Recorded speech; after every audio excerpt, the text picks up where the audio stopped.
Thanks a lot for having me. My name is Swarnima. I'm the co-founder of Gayatri. It's a women's health company. And many, many years ago, it was in Delhi University that I studied. I studied English literature. And of all the global stages and platforms, the one that matters the most to me, and I'm accompanied by my sister today, is the stage at Delhi University. So I'm very happy to be here. And of course, my mom is very proud. She's very happy. Speaking of moms, and moms who are the centers of our life, doing so much for us, how many of you have checked in recently about how they're doing? If I look at the average age group in the room, our moms must be what, in 40s, 50s, above that. Has anybody, how are they coping with menopause? How are they coping with menopause? Would anybody like to share? I understand. Generally, what happens is that when I speak about menopause and perimenopause, there is a bit of a silence slash confusion in the room, and it's not your fault. It's because we don't talk about menopause. Many of us might be wondering what exactly is it. It is something that we vaguely heard about. It is something that we vaguely read about. But what is it? And is it something that my mom is really going through on a daily basis over maybe 15 years? That is something that does not occur to us immediately. Now, if I ask you, so how's your dad doing with his diabetes and blood pressure and cholesterol? I can bet that not only are we aware of our parents, not just dads, even moms, blood pressure, diabetes, medication journey, but also the Gupta ji next door, and also my uncle who lives somewhere else. We know everything about their blood pressure problems, their diabetes problems. Sometimes we even go and get their medications from the pharmacy. We are decently aware of these things. Why do you think that is? Why do you think that is that 50% of the population goes through menopause? It's a natural, life process, and it goes on. It's not a 1 second or a 1 day event. It is something that goes on for an average of 7 to 15 years. How often do we talk to our moms about it? How often do our moms talk to us about it? Why do you think that? But we cannot hear the end of diabetes. Why do you think that is? That is because, this is just my view, of course. I have been working in women's health for a very long time in policy and now as a women's health founder. I think the one thing that and this is a question that comes to me quite a bit, but healthcare is healthcare. How does it matter? Women, men, you're just, leaving out half the population. Why women's healthcare is healthcare? But is it really? The question that I want to discuss with you today and maybe think together through is it the same? It's not. Because when we take attributes like gender, class, caste, and various other parameters outside of healthcare, what you end up with is inequitable healthcare. It is a healthcare system that is not meant for everybody equally, either in terms of the research funding dollars that goes into healthcare, or access, or solution building. That is the reason why women's health needs to be looked at differently, not only because women have different life stages and life cycle events like menstruation, motherhood, fertility journeys, postpartum, menopause, etc., but when it comes to women's health, healthcare is not just about the medical, it is not just about the clinical, it is deeply social and cultural. Let me tell you a few stories. I'll share mine at the end. But let me share the stories of some women whom I have met, worked with, admired, and what has been their journey before I ever knew them. So there's this person, Kanika, and all these names and stories are shared with their consent, of course. So there's a person, Kanika, finance whiz, brilliant woman. I think one of the most brilliant women out there, And she left India a long time ago. She went to Germany. And there's a reason why I'm mentioning, that she's not in India, because people think it's an Indian problem. It's really not. It's a global problem. So she was this, finance where she was, rising up the corporate ladder and everything. And then she had a healthy pregnancy, healthy childbirth, everything. But something changed after that. Something changed after that, and she just could not put a finger on it. She was back on her feet. She was, exercising, going to work, taking care of her children. But she would just keep saying, I can't get a grip. She found herself locking herself in the bathroom, in her office, 3 times a day and crying and thinking, look, I just don't understand. I'm getting overwhelmed. What has happened to me? My brain has turned into mush, etc., etc., etc. She dealt with it for 5 long years, during which everyone around her said, what are you worried about? You've got a beautiful family. You're doing so well. Your husband is doing so well. Your child is so cute. Be grateful for all that you have. There are so many couples struggling for children. You have a child. Be grateful. And she tried. She really did try. It didn't work. Many years later, she realized she had a condition called postpartum depression. Very common, very understandable, very treatable, and very, very underdiagnosed and misunderstood. So, what happens? What happens? Why does Kanika's story matter? I'll tell you why it matters. Because 60% of women in India who quit the workforce cite healthcare as one of the biggest reasons. 50% of women's healthcare burden falls in the age group of 25 to 45, which are the peak working years. Every time I am told, and so are various other people who've come before me and are coming after me working in women's health, that this is a niche area. Find something with a larger market. But this is not a niche area. Women's health is not something to be silenced. We need to break the covenant of silence, the social, cultural, and medical silence around it, because it is an economic issue.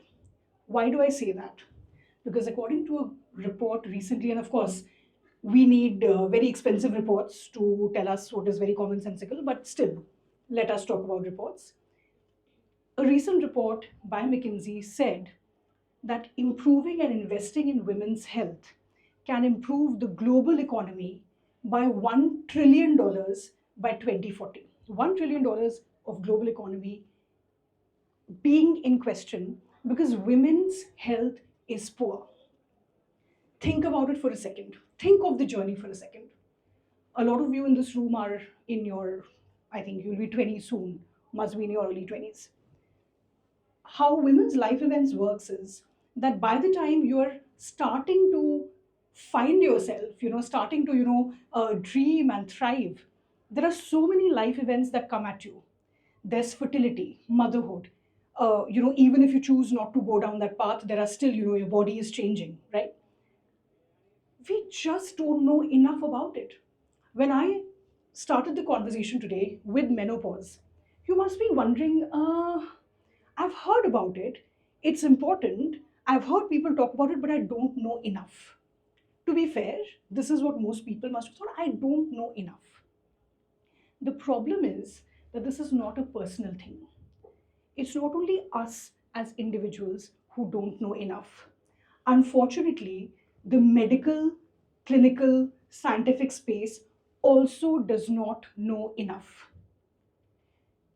80% of health conditions that are associated with chronic pain happen to women, but only 20% of pain related scientific research involves women in their clinical studies. It was only in 1990, when it was mandated by the authorities in the US, the medical authorities in the US and the UK, that women need to be part of all government mandated, government funded clinical studies. 1990, people. That's, I think, I don't know, 200 plus years after, the steam engine was built. So we had the know how of building the steam engine. 1990s, many years after we gained independence, we put the man on the moon, but we do not still know enough about women's bodies. This is just to add some perspective. We are, I think, what now, in the fourth industrial revolution, they say, but we still have not learned enough about women's health. In the context of today's conversation, we're talking about Astra, which is unlocking what's within you, which is unlocking your potential, your power. Why does this matter? Why does it matter in today's conversation that women's health is systemically under researched and culturally blindsided. I'll tell you a story and that'll. So another person very close to me, Sushmita, again, name and story shared with consent. Again, corporate whiz, climbing up the ladders like anything. And she was totally fine, like she did not have any PCOS or any such, menstrual health issue or anything. All her blood reports were always normal. There was only one thing, just one problem. Every time she would have a period, she would just double over with pain. The only problem was period pain that she just couldn't understand. She went to doctor after doctor. They asked her for an ultrasound, they asked her for the blood test, the routine stuff. Nothing ever came out, nothing was ever diagnosed. And she was routinely told, and she internalized it herself, that I think I'm just overreacting. I think I'm just thinking too much about it. It's just period pain, pop a painkiller, that'll be fine. And she did. She popped painkiller after painkiller, which is, I'm sure, many of us, including me, I'm guilty. We do this. Then she had she had children. But after she had children, something changed, and again her body just wouldn't cooperate with her. That's when she really said, I'm just taking a break from work. I need to figure this out. Something is not right. I'm not feeling okay. I don't care what the doctors are saying. I'm going to invest some time and figure out what this is. And she was diagnosed with an autoimmune condition called fibromyalgia. An autoimmune condition is very common. There is one autoimmune condition in women called endometriosis. Extremely painful, again, very hard to diagnose. Takes about 7 years to diagnose at an average. I have it. It took me years and years and years to get a diagnosis. And I literally work in women's health, you know. So think of those who don't, think of those for whom this is not commonplace knowledge, right? We do not know about endometriosis. We do not talk about endometriosis. But the number of people in the world who have endometriosis is exactly the same as the number of people in the world who have diabetes. But we do talk about diabetes. I'm not angry with diabetes, by the way. I'm, attacking diabetes a lot. That's not my point. My point is that when it comes to women's health, there is a huge diagnosis gap. There is a huge gap in accessing the right help. And the reason for that is not just what is happening inside a doctor's clinic. What is happening inside a doctor's clinic is informed and influenced by what's happening in the culture around us. The covenant of silence, the impulse to dismiss. Because period pain, I mean, I don't think there's any woman in this room who does not have period pain sometime or the other. There can't be, there just isn't. There, most women, everyone at some point of time, they just have irritation, bloating, something or the other. But pain is somehow just supposed to be intertwined with the, women's lives in such a way that we don't think of it as a medical symptom that needs to be investigated. But it is a medical symptom. It's never just pain. There is no such thing as just pain. Pain is literally the definition of your body telling you that something is wrong. But when that happens, you're told it's just pain. What's the big deal? If you go to a doctor saying, what, for the last 5 months, I've been having a headache, a migraine, you will for sure be asked to get an MRI or whatever. But if as a young woman, and this is the journey of a lot of young women, who are unmarried, who are sexually active, who go to doctors and they say, I've got a, or they tell their, families and things. It's not just about doctors at all. That, yeah, okay, it happens to me as well. But that's not a good thing. That's not a normal thing. If it happens to you and happens to her, that's a problem. But we don't recognize it as such. And this is my pet peeve, My pet peeve is that, and when I was studying, English literature in college, we were, I was involved in a lot of gender-related work. And of course, this is many years ago. But even then, we thought that we were walking into this brave new world. But, I would always say, Acha, for women's issues, let's call this person. For women's issues, please read that book. And I was like, at that time, I just could, I don't think I had the practical language at the point at that time. But now I feel really irritated when someone says women, what is a women's issue? What is a women's issue? I fundamentally have a problem with this language. This is precisely the reason why women's health is even today not seen overall as a public health issue. It is an issue of economic significance. It is an issue of human index. It is an issue of human development. But women's health is always a women's issue. And if it's a women's issue, then it's a niche issue. I don't know how the math adds up. I genuinely don't, because we're talking about 50% of the world's population. We're talking about billions of people. The story of Kanika and Sinjini is not poignant or significant or something to be spoken of on this platform because they are exceptions. The problem is that the reason that these are remarkable stories are because there are tens and millions of women who have a similar issue. Postpartum depression, autoimmune diseases, it is something that is affecting tens of millions of women worldwide. And even today, there aren't easily accessible protocols to manage them. Management comes later. We don't even have easily accessible protocols to identify and diagnose them. When I tell my personal story, it is very hard for me to talk about women's health without intertwining my story with it. But I'm going to keep that for later. I'll first talk about my mom.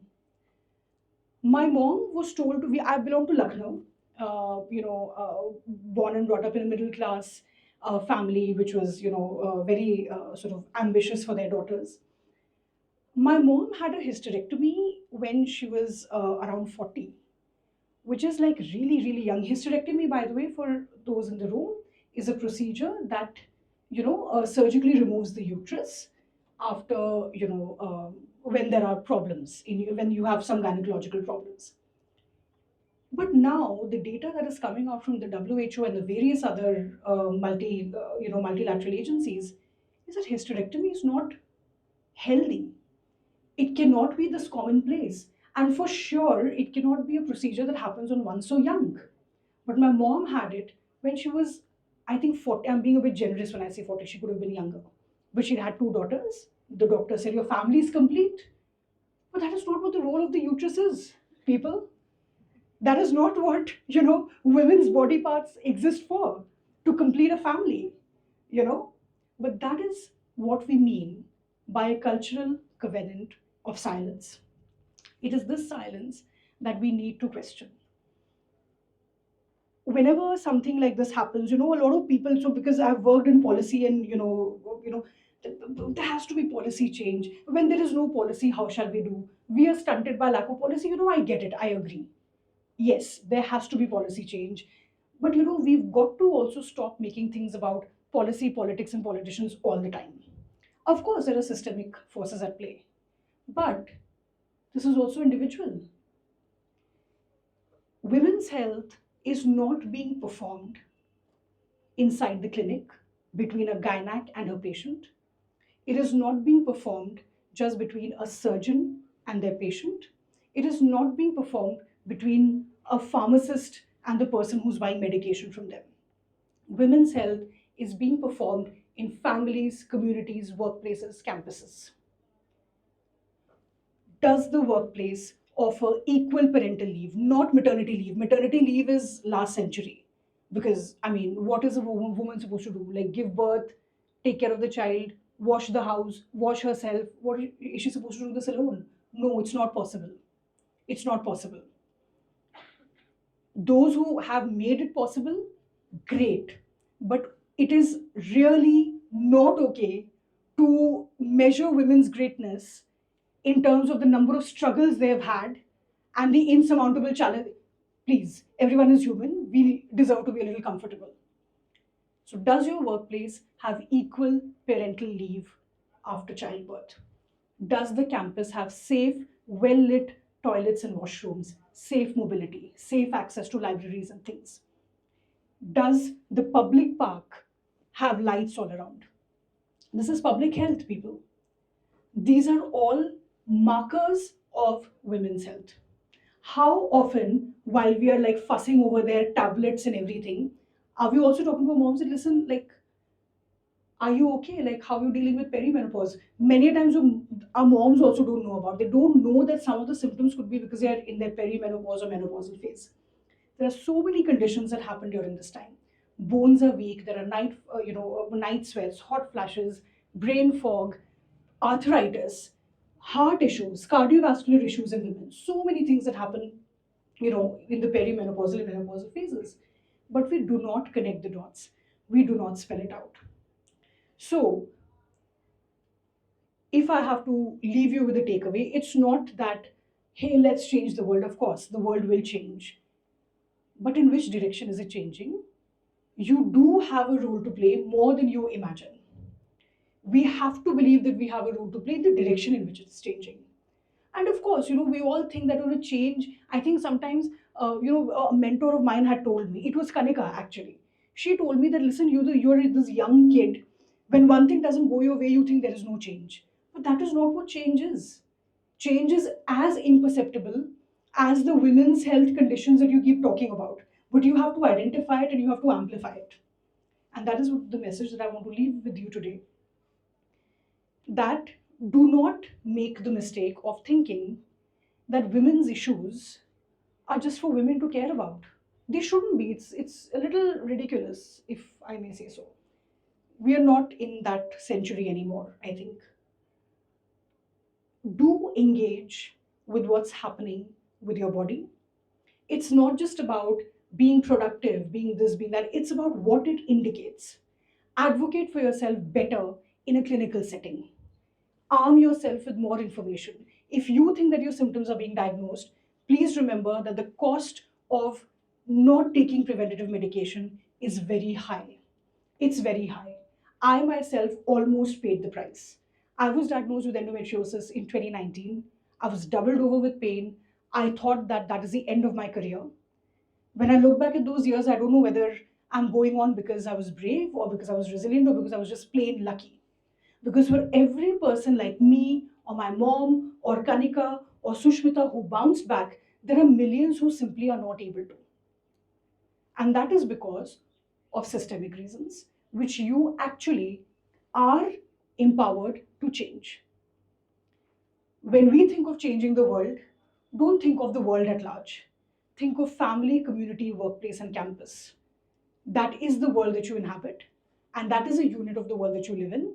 And you are very much, empowered to take that on. Thank you so much, and have a great afternoon.